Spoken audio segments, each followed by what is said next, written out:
Hey guys, welcome back to my channel and I'm back again with another daily interesting coding interview question video. This time guys, we are going to solve question number 724, find pivot index in Leetcode. Before I start with the video guys, very quickly just want to request you that if you have not yet subscribed to my channel, then please do subscribe and hit the bell icon for future notifications of more such programming and coding related videos. Let's get started now. So basically guys, the problem statement states that we are given an array of integers called as nums and we want to find out the pivot index in that.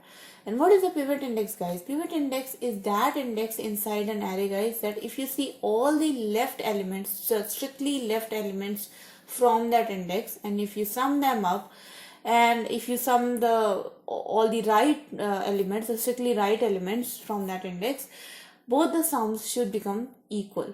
Okay, so in this case guys, you can see that the pivot index is 3. So if you 3, the index element at this position is 6, and if you sum all the left elements from this, 1, 7 and 3 comes out to be 11, and all the right elements, if you sum that up, then 5 or 6 also sum out to be 11. That's why the pivot index 3 is the right answer, because the sum of all the left and right elements is same from this index. Another example guys, we have got an array called as 1, 2 and 3, and there is no pivot index in this, because you can see that from any portion, if you check the left elements or if you check the right elements, they will never be the same. The sum will never be the same. So that's why the output is -1 in this case. And in the last example guys, the pivot index is 0. So if a pivot index is 0, it means that obviously we are taking the first element as the pivot element, and all the elements on the left hand side is null, right? There is no element on the left hand side, so that's why the sum of all the left elements will be 0 automatically. But if you sum all the right elements, in this case 1 and -1, the sum of this is also 0. So hence the pivot index 0 comes out to be the right answer, because the left element sum and right element sum is same even though if it is 0. The constraints are that the array length goes from 1 to 10 to the power 4. The value of the numbers goes from -1000 to +1000. Also guys, this question is same as question number 1991 on Leetcode. So if you want to check that out, please check that out as well. Now let's go to the solution part of this. So guys, the solution of this particular problem is pretty straightforward. What we have to basically do, we first have to sum all the elements of this array, and then slowly we will continue making the sum of the left elements and keep it subtracting it from the total sum, just to see if we have reached our pivot element. And once we reach our pivot element, we will return that index. Otherwise, in the end, we are just simply going to return -1. Okay, so let's get started. So first of all guys, the total sum, we are going to keep it as 0, because initially there are no elements we have traversed, and let's say we are on the index 0. Okay, and we will also be summing up the left elements. So let's create another variable called as left sum, and let's keep it 0 as well, assuming that right now if I am on index 0, there are no left elements for me to traverse, and that's why the by default left sum is 0 in the beginning. Now what we are going to do, we are going to make the total sum.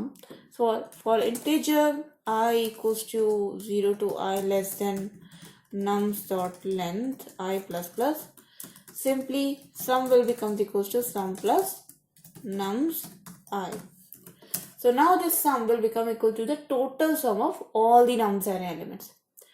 And now in the second for loop, we are just going to traverse this whole array again and keep on subtracting the sum of left elements from the total sum elements, just to see if we have reached the pivot index. So for integer I equals to 0 to I less than nums dot length I plus plus. So first of all, we will check that if we have already reached our pivot element. So if left sum, that means the sum of left elements, is equals to sum minus left sum minus the nums I.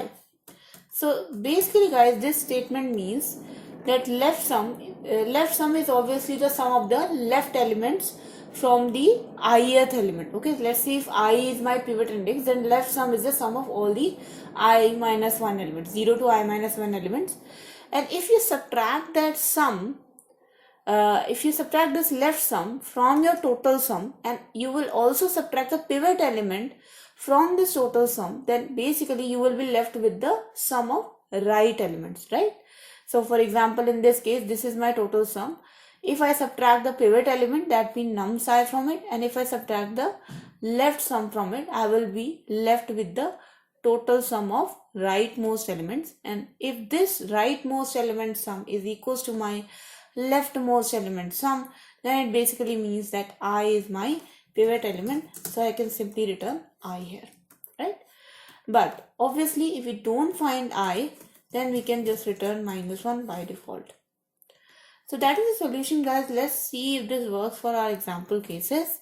And okay, I think there is a small issue here. I think we have to do double bracket. And yeah, oh, I'm so sorry. So this is my base condition, guys. This is a base condition. If left sum is found to be equal to the right sum, then we will return I. But if it doesn't happen, then we have to basically increment the left sum to be left sum plus nums of I. That means that ith element was not my pivot element, but it was part of my leftmost elements. Okay, so I'm sorry about skipping this part, but now we are clear with this. Let's run this again, and hopefully this time, yes, you can see the example cases are passed, and this will get successfully submitted as well. And there you go. Now, talking about the time complexity, guys. So the time complexity of this solution is going to be order of n.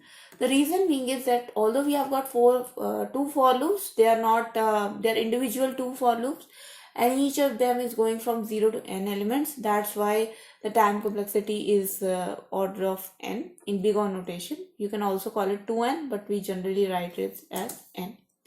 Space complexity is order of 1 because, as you can see, we have not used any extra space in this particular solution, and everything is done with just two variables, sum and left sum. Okay, so that was the solution, guys. I hope you guys liked the solution. I hope it was clear to you as well. If it did help you in any smallest way possible, guys, then please do not forget to support me by just subscribing to this channel. Hit the bell icon for future notifications. And guys, please like this video and share this video with your friends.